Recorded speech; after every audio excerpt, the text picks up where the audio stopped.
대회를 끝나고 중간 평가해야 되는 큰 이유를 또 하나 이야기할 게 있습니다. 왜냐면 LA 올림픽부터 남자 올림픽 출전국 개수가 4장이 줄어듭니다. 그러다 보니까 지금 16개 팀인데 12개 팀으로 축소가 돼요. 그러다 보니까 그전까지는 3.5장, 아시아에서 3팀은 무조건 나가고 한 팀이 플레이오프를 통해서 나가게 됩니다. 이게 2장으로 줄어들게 됩니다. 이 말인즉슨 종전에는 대륙간 플레이오프로 한 번 더 찬스가 있었어요. 근데 이젠 없다는 이야기가 되겠죠. 스르맥 스포츠 특별편입니다. 올림픽 대표팀 얘기 한번 해볼게요. 이민성 감독이 무관심 속에 자리를 보존하고 있다, 이런 얘기가 나오고 있습니다. 며칠 전에 이민석 감독이 이끌고 있는 U23 대표팀이 아시안컵 4강에 올랐습니다. 호주를 꺾고 4강에 오르면서 4강에서는 한일전, 그러니까 준결승에서 일본을 만나게 됐습니다. 근데 왜 무관심덕에 자리를 보존하고 있다, 이런 이야기가 나올까요? 이게 이유가 있습니다. 이민성 감독이 U23 대표팀 감독에 취임한 후에 전적을 한번 살펴보죠. 이거는 아시안컵을 제외한 전적입니다. 처음 지휘봉을 잡고 호주와 2차례 평가전을 가집니다. 용인 미르에서 펼쳐진 1차전에서 0대0이 나고 시흥 정황 경기장에서 2차전을 비공개로 치른 경기에서 2대0으로 졌습니다. 그리고 아시안컵 예선에 들어갑니다. 마카오, 라오스, 인도네시아를 만나게 되는데 엄밀히 말하면 우리 대표팀보다 한 체급이 낮은 팀들이죠. 이 팀들을 상대로 3승을 거두지만 인도네시아에게 1대0으로 이기는 좀 아쉬운 모습을 보입니다. 그리고 사우디 전지훈련을 갑니다. 사우디 정도한테 2패를 하는 게 큰 문제가 있을까요? 라고 말씀하실 수 있겠는데, 우즈베키스탄 대표팀이랑 일본에게는 5대1로 지고 우즈벡한테도 패를 하는 그런 강팀 사우디의 모습이 아니라 왔다 갔다 하는 사우디의 모습인데도 불구하고 2경기를 6골을 내주면서 지게 됩니다. 그리고 중국 판다컵에 가죠. 여기서는 우승을 합니다. 우승을 하는데 문제가 있습니다. 우즈벡을 상대로 이깁니다. 근데 우즈벡이 U21팀이나 U23 대표팀이 아니라 U20 청소년 대표팀이었단 말이에요. 그러다 보니까 3살이 어린 팀 혹은 2살이 어린 팀을 상대로 승리를 한 거라서 큰 의미를 두기 좀 어렵고, 그리고 사건이 터집니다. 중국한테 0대2로 집니다. 그리고 베트남에게 1대0으로 간신히 이기면서 판다컵 우승을 차지하게 되죠. 그래서 아시안컵을, 그러니까 지금 현재 펼쳐지고 있는 아시안컵 본선을 제외하게 된다면 5승 1무 4패의 전적을 갖고 있습니다. 자, 다음 볼까요? 아시안컵에서는 어떨까요? 이란과의 1차전에서 0대0으로 비겼습니다. 근데 이거 아셔야 돼요. 이란은 전통적으로 이 연령대가 강하지 않습니다. 그리고 다짐을 하고 승리를 다짐하고 상대한 2차전 레바논전을 4대2로 이깁니다. 2골을 내주는 아주 엉망진창 수비를 보여주면서 간신히 신승을 거두고 마지막 3차전 우즈벡한테 0대2로 지게 됩니다. 그래서 8강에서 호주를 만나게 되는데 호주를 2대1로 꺾었죠. 이것도 백가운 선수가 1대0으로 앞선 상태에서, 백가운 선수가 넣은 골로 1대0으로 앞선 상태에서 나중에 1대1로 동점골을 따라잡히고, 신민아 선수가 나중에 코너킥 때 세트플레이로 골을 넣어서 2대1로 간신히 승리한 경기였습니다. 그래서 아시안컵 전적은 2승 1무 1패. 이게 중요한데 6골을 넣는 동안 5골을 실점을 했습니다. 자, 그러면 일단은 선수부터 한번 보자고요. 선수 퀄리티가 진짜 문제가 있을까? 일단 이 대표팀 연령대 유럽파가 배준호, 이현주, 김지수, 양민혁, 윤도영, 이영준 같은, 그러니까 어린 나이에 유럽에 가서 활약을 하고 어린 나이에 유럽에서 지금 육성되고 있는 선수들이 굉장히 다양한 포지션에 있습니다. 배준호 같은 경우에는 공격형 미드필더 포지션과 윙어를 볼 수 있고, 이현주도 비슷하게 공격형 미드필더와 윙어를 볼 수 있습니다. 김지수 센터백 자원 중에 성남에서도 고3부터 주전 센터백으로 뛰면서 인정을 받았던 자원이고, 양민혁 뭐 말할 필요가 없죠. 윤도영도 얼마 전에 페이노르트로 가서 현재 지금 2부 리그에 가서 또 임대로 육성이 되고 있습니다. 이영준 같은 경우에는 그라스호퍼에서 꾸준히 기용되고 있죠. 그래서 다양한 포지션에 유럽파들이 포진되어 있습니다. 근데 다만 1부 리그 팀에 소속되어 있는 뭐 박승수라든가 김지수, 양민혁 같은 케이스는 있지만 보통 이 선수들이 그 팀에서 뛰는 게 아니라 U21팀이나 U20팀 이런 저연령대 팀에서 육성이 되고 있거나 혹은 2부 리그에 임대가 돼서 경기 경험을 쌓고 있는 그런 주전급의 선수가 아닌 육성되고 있는 선수의 포지션으로 활용이 되고 있고 1부 리그에 있다 하더라도 보통 주전급 자원은 아닌 상황입니다. B클럽에서 육성을 염두하고 데려간 케이스는 있으나 B클럽에서 주전으로 뛰고 있거나 B클럽 혹은 빅리그에서 뛰고 있는 선수들은 사실 없는 상황이나 마찬가지죠. 그에 반해 국내파는 굉장한 선수들이 있습니다. 강상윤 전북의 우승 주역이었고 이미 이 몇 시즌 전부터 인정을 받고 있는 선수죠. 신민아 강원에서 특급 신인한테만 준다는 47번을 달고 있는 센터백 올해 또 인정을 받았던 선수고 박성훈 선수 같은 경우에도 FC서울에서 김주성 선수가 J리그 가자마자 기회를 얻어서 잘 활용하고 있는 그리고 본인이 그 기회를 잡아서 잘 크고 있는 선수들 중에 하나죠. 그러니까 이 올림픽 대표팀의 해외파보다 국내파 선수들이 좀 두각을 보이고 있고 그 국내파의 핵심들 중에서 K리그 1에서도 꾸준히 활약한 자원들이 없지 않다. 다만 스트라이커 포지션은 해외파 국내파를 막론하고 프로 무대에서는 기회 대비 득점력이나 기회 대비 뭔가 활약도가 좀 부족한 경우가 너무나 많다. 그래서 변명거리라고 선수단에 대한 구성을 이야기한다면 핵심 자원 대다수가 유럽파 혹은 이제 A 대표팀의 서브 자원이라서 이 대표팀에 꾸준히 소집해서 조직력을 다지기는 쉽지 않은 상황이라는 점, 그리고 이게 A 대표팀이 아니라 U23 대표팀이잖아요. 그렇기 때문에 의무 소집 조항이 없어요. 그러다 보니까 유럽파의 차출이 원활하지가 않습니다. 그렇기 때문에 여기에 연장되어서 매 소집 때마다 명단이 바뀌게 될 수밖에 없죠. 그러다 보니까 이번 아시안컵이 비슷한 예인데 아래 연령대를 끌어다 와야 하는 상황입니다. 그러다 보니까 이렇게 되면 무슨 문제가 생기냐면 경기를 많이 해도 조직력은 안 쌓여요. 조직력이 부족하다 보니까 경기 자체가 좀 단순해지는 경향을 보이게 됩니다. 그렇다면 전술에 대해서 한번 이야기를 해볼까요? 이민성 감독은 3-4-3을 선호합니다. 대전에서도 3-4-3을 많이 써왔고 김학범 감독 밑에서 오래 일을 했다 보니까 그 3-4-3 포메이션에 대한 이해가 깊고 거기에다가 한일 월드컵 그 히딩코 출신이잖아요. 그러다 보니까 3-4-3에 대한 좀 애착 같은 거나 희한하게 한일 월드컵 경험한 감독들이 보통 좀 안 풀릴 때 3-4-3 많이 씁니다. 대전에서도 3-4-3 많이 썼고 대전을 이끄는 동안에도 3-4-3을 썼습니다. 그리고 잘 안 될 때 4-4-2나 4-2-3-1을 씁니다. 물론 4-4-2 같은 경우나 4-2-3-1 같은 경우에도 변형을 해서 쓰기는 합니다. 안톤을 센터백처럼 쓰고 포백을 쓰면서 변형 3백을 만든다던가 아니면은 4-2-3-1을 쓰지만 수비할 때는 4-4-2 형태의 컴팩트한 수비 대형을 취한다든가 기본적으로 변형 3백이나 3백 베이스 수비로 이 팀을 안정시키려고 수비적 밸런스를 찾는 경우가 굉장히 많습니다. 그리고 수비를 안정시키고 빠르게 공수 전환하는 거 좋아합니다. 이게 김학범 감독 밑에서 지도자 한 코칭 스태프들의 특징이긴 합니다. 김은중 감독도 비슷한 특징 보이거든요. 최대한 수비를 안정되게 만들어 놓고 공수를 전환할 때 빠른 속도로 상대 박스까지 도달하거나 상대 진영까지 도달하게끔 하는 공수 전환을 요구를 합니다.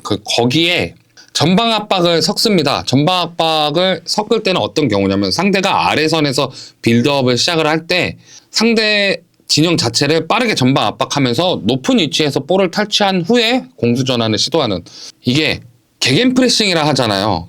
클록 감독이 썼던 그 개겐 프레싱 자체가 상대 진영에서 빠르게 압박을 해서 거기서 볼을 탈취하고 숏 카운터를 전개하는 방식의 그런 공격 방식을 많이 또 선호합니다. 그러다 보니까 전방 압박을 많이 쓰게 되고 컴팩트한 간격을 굉장히 많이 요구하게 됩니다. 여기에 따라오는 게 이 모든 걸 다 하려면 강한 체력을 요구하게 됩니다. 그러다 보니까 체력 훈련이 굉장히 강해요. 강도 높은 체력 훈련을 많이 합니다. 자, 여기까지만 봤을 때 이 감독이 수비적인 거 좋아하고 빠른 공수 전환을 통해서 시원시원한 공격을 보여줄 수 있고 있을 것 같은데 이게 왜 안 되냐? 요 운영 방식이 대표팀에 안 맞습니다. 시간이 오래 걸려요. 대전 하나에서 보여준 것처럼. 대전 하나 시티즌 지휘봉 잡고 승격하는데 2년 걸렸죠. 그리고 일부 수준 되면 안 통합니다. 이게 여실히 드러났었죠. 자, 단점을 좀 더 디테일하게 알아보면 이민성 감독 축구의 특징은 공격에선 위치를 많이 지적받습니다. 왜냐면 하프 스페이스, 그러니까 이 상대 센터백과 풀백 사이 이 공간인 하프 스페이스를 지속적으로 노리기 위해서 그 위치를 많이 지적을 합니다. 근데 침투에 대해서만 요구를 합니다. 이 선수가 여기 가면 너가 침투해줘야 되고, 이 선수가 저기 가면 이렇게 침투해줘야 되고, 그리고 그렇게 침투에 대해서 요구하다가 보니까 크로스 혹은 박스업 상황에서 공격 세팅이라고 하죠. 우리가 뭐 크로스를 올리기 위해서 이 선수들이 어떻게 자리를 잡고, 혹은 여기서 어떻게 썰어가기 위해서 박스 앞에서 어떤 식의 포진으로 어떤 식의 패스 플레이를 풀어갈 수 있는 그 구도, 그 공격 세팅에 대해서는 굉장히 이민성 감독이 부족한 모습을 보여줍니다. 그러다 보니까 사이드 위주의 공격이 될 수밖에 없어요. 공격 전술이 단순해진다는 건 정면으로 갈 수 없으니까 측면을 타게 되거든요.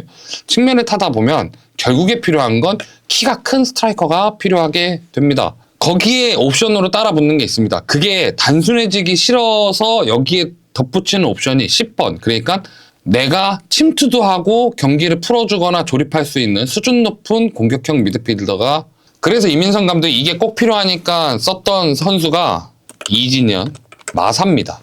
이 선수들은 전술 이해도도 높고 침투도 잘하고 특히 수준 높은 전술 안, 패스 길을 보는 능력이 있다 보니까 이 선수들이 없을 때 축구가 굉장히 단순해지고 공격이 안 먹히는 모습을 보여줬죠. 그리고 요즘 이 올림픽 대표팀에서 터지는 문제인데, 전방 압박이 풀렸을 때 연쇄적으로 커버가 안 되는 문제. 이게 얼마 전에 호주 때 나왔던 모습이잖아요. 자, 작전판으로 한번 보여드릴게요. 자, 호주가 공격을 전개하려고 호주 쪽 진영에서 포지셔닝을 잡았을 때 올림픽 팀도 이렇게 4-2-3-1 형태지만 수비할 때는 4-4-2로 세팅이 되어 있었어요. 빨간색이 올림픽 대표팀입니다. 그러니까 전방 압박을 할 때 어떤 식으로 전방 압박을 할 건지, 그러니까 어떤 식으로 전방 압박 플랜을 정할 건지 이런 거에 대해서 얘기를 하잖아요. 보통은 단순하게 이렇게 잡습니다. 자, 3번이 볼을 잡고 있을 때 7번이 묻어친다는 표현을 합니다.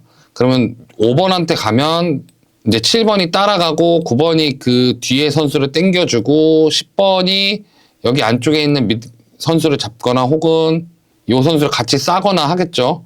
중요한 건 이게 이런 식으로 전방 압박을 할 때 계획 없이 압박을 했을 때 어떤 문제가 생기냐면, 한 선수가 갑니다. 그러니까 동시에 가야 전방 압박이 효율적인 건데 동시에 가지 못하고 어떤 선수가 압박 스타트를 하면 따라가기로 트리거를 건 거예요. 이 약속을 한 거죠. 예를 들면 7번이 3번을 볼 가졌을 때 따라가기로 했어요. 그러면 9번이나 10번이 그에 협응해서 행동하기로 했어요. 이런 식의 압박 없지 않아요. 프로 단계에서 당연히 K리그도 하고 유럽 팀들도 합니다. 문제는 뭐냐면 이게 한 타임이라도 늦는 순간 압박이 늦었어요. 그럼 볼이 빠져나가서 다른 선수들이 딸려나가면서 공간이 생기는 문제가 발생을 합니다. 자, 4번이 볼을 잡았다라고 가정을 할게요. 그러면 이 8번, 이 중앙 미드필더에 있던 선수가 이 4번을 안 따라 나갈 수 없고, 여기 뒤에 있는 수비수들은 결국엔 간격을 좁혀야 되니까 이런 식으로 앞으로 나가게 됩니다. 근데 이렇게 급하게 딸려 나갈 때는 이 수비 라인이 균일하게 따라 나갈 수가 없어요. 그러다 보니까 볼은 살아서 나가게 되고, 상대는 침투한 상태에서 속도를 붙여서 나가게 되다 보니까 이 모든 수비수들이 그냥 전속력으로 라인을 지킨다기보단 쫓아 내려올 수밖에 없습니다. 이게 나왔던 게 호주전 실점이에요.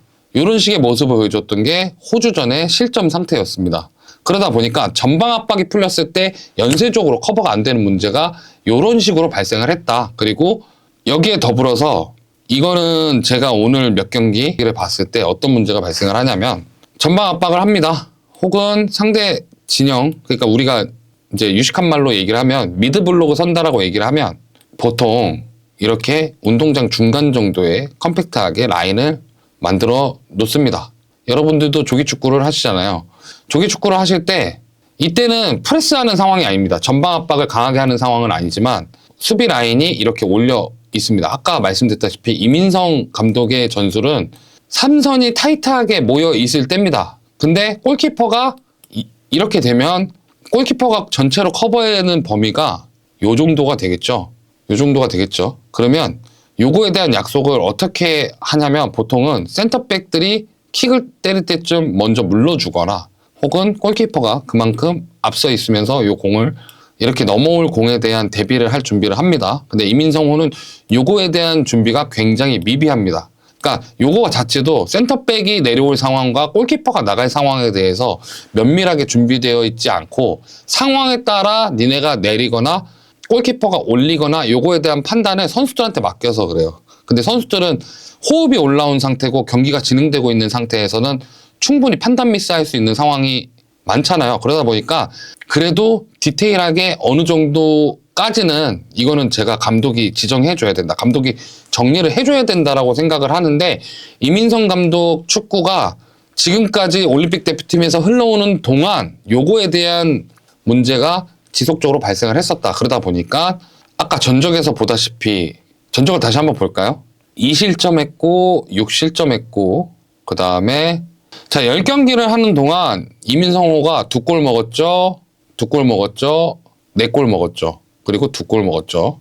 실점이 적지 않고 본선에 와서도 6골을 넣고 5실점을 했잖아요. 그러니까 요거 자체가 수비적인 세팅이나 공격적인 세팅이 굉장히 디테일하게 준비되어 있지 않고 그리고 그 자체가 지금 경기장에서 드러나고 있다.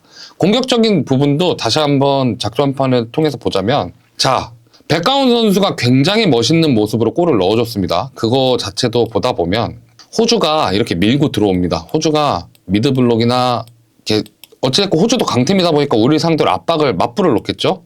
백가운 선수가 굉장히 사이에서 수비 사이에서 잘 판단을 하고 오른쪽 풀백이 그런 백가운 선수의 도전을 보고 이렇게 공을 넣어줍니다. 그리고 백가운 선수가 폭발적인 스피드를 이용해서 감각적으로 슈팅을 해서 골을 넣었잖아요. 요거 자체가 잘 넣은 거고 잘 준 건데 왜 이래 이렇게 할 수 있지만 이민성호의 경기에서 이렇게 킥으로 단순하게 만드는 경기가 맞습니다. 제가 말씀드렸다시피 수비를 안정적으로 한 상태에서 미드필드에서 게임을 조립하기보다 뒤에서 크게 경합을 시켜서 공을 차지해서 슈팅을 만드는 경우나 혹은 미드필드를 경유하게 되면 보통 거기서 디테일하게 세팅이 안 되니까 측면을 통해서 거기서 크로스를 통해서 해결하는 상황이나 이런 상황으로 득점을 많이 노리고 세트피스는 좋지만 공격 전술, 특히 수비 전술 이 상황에 따른 디테일함이 굉장히 부족한 게 현재 올림픽 대표팀의 상황이다. 이렇게 말씀드릴 수 있을 것 같습니다. 근데 황선홍호는 8강에서 떨어졌잖아요. 그러니까 이거 바꿀게요. 황선홍호도 8강에서 탈락하지 않았냐. 인도네시아한테 진 것도 엄청 충격이지만 근데 이거를 저는 이렇게 말씀드리고 싶어요. 그러니까 호주는 강팀입니다. 월드컵에 직행으로 갈 수 있는 팀이고 월드컵 경쟁을 할 수 있는 팀이고 아시아에서 여전히 이 강함을 증명할 수 있는 팀입니다. 근데 선수단 퀄리티만 보자면 20년 전 그러니까 호주가 막 AFC에 들어올 때쯤에 비하면 엄청나게 떨어집니다. 그전에는 프리미어리그 같은 빅리그 출신들도 많았고 호주 선수가 외국에서 활약하는 비율이 굉장히 높았습니다. 물론 아시안 쿼터가 생기면서 중국, 일본 그리고 뭐 K리그까지 호주 선수들이 많이 진출해서 활약하고 있기는 하지만 그만큼 호주 선수들이 유럽에 나가서 이렇게 도전하거나 유럽에 나가서 자리를 차지하는 비중이 많이 줄어든 것도 사실이고 그만큼 호주의 대표급 선수들이 예전만큼의 명성을 누리고 있지 않은 것은 사실입니다. 그리고 특히 이 대회에서 호주가 중국한테 졌어요. 중국이 지금 굉장히 골을 못 넣고 있고 어떻게 보면 골키퍼 원맨 캐리로 지금 4강까지 왔는데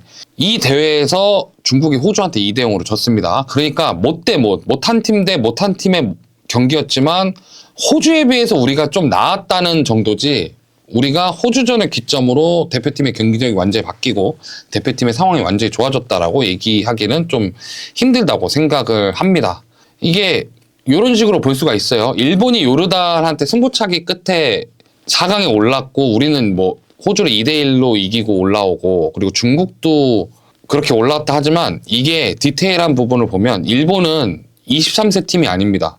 21세 팀이 나와서 LA 올림픽을 목표로 팀을 꾸린 상황이고 지금 자기 연령대보다 2살 어린 선수단이 나와서 이 대회에서 지금 경쟁을 해서 4강까지 올라온 상황입니다.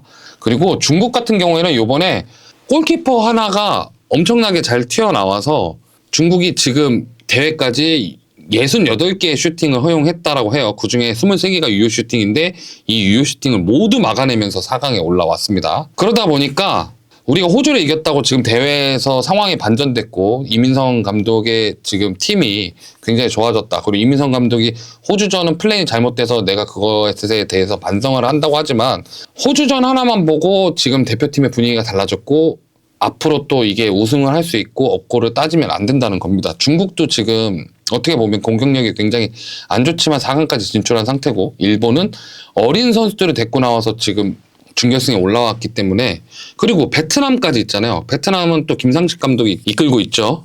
그러다 보니까 우리가 지금 상황이 좋아졌다라는 거는 착각일 수 있다는 겁니다. 거기에 우리의 4강 상대가 일본 아니겠습니까? 말씀드렸다시피 2살이 어립니다. 그리고 기사 제목을 봤어요. 일본만 잡으면 모든 게 용서된다.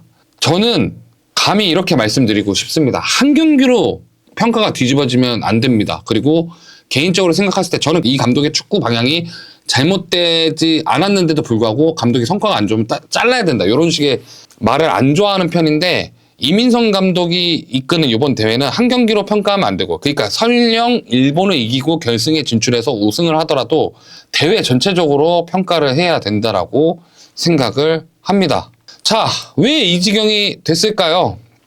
일단 올림픽 팀이 이민성 감독한테 지휘봉을 맡기기 전에 1년 넘게 사령탑이 없었습니다. 그러니까 황선홍 감독이 파리 올림픽 진출 실패한 그 1월 시점 이후로 대표팀 감독 자리가 비어 있었다는 이야기죠. 그러면 한 1년 반 정도가 비어 있었던 거예요. 그 전에 임시 감독이 뭐 한두 경기 하긴 했고 이민성 감독이 작년 중반부터 지휘봉을 잡고 하긴 했지만 1년 반 정도를 감독이 없었다는 이야기죠. 그리고 감독이 정해질 때 협회는 발표만 했습니다. 어떤 감독이 후보가 올랐고 어떤 감독과 협상을 했고 이런 게 아니라 이민성 감독이 올림픽 대표팀 감독을 맡는다. 뭐 계약 기간은 언제까지 이런 식으로.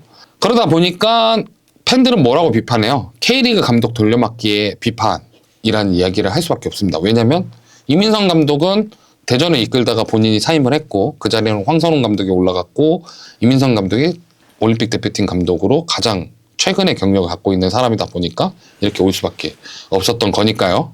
그래서 이민성 감독은 이번 대회를 끝내고 무조건 평가를 해야 됩니다. 왜냐면 지금 협회에서는 내년 아시안게임 이후에 이민성 감독에 대한 중간 평가를 하려고 할 거란 말이에요. 근데 제 생각에는 아시안게임 이후는 늦을 수도 있습니다. 만약에 아시안게임 금메달 따면 또 유야무야 올림픽 대표팀 감독 계속 끌고 가게 될 것이고 그러다 보면 황선홍호 같은 일이 또 터질 수 있습니다. 그러니까 무조건 이번 대회를 끝내고 중간 평가를 해야 됩니다.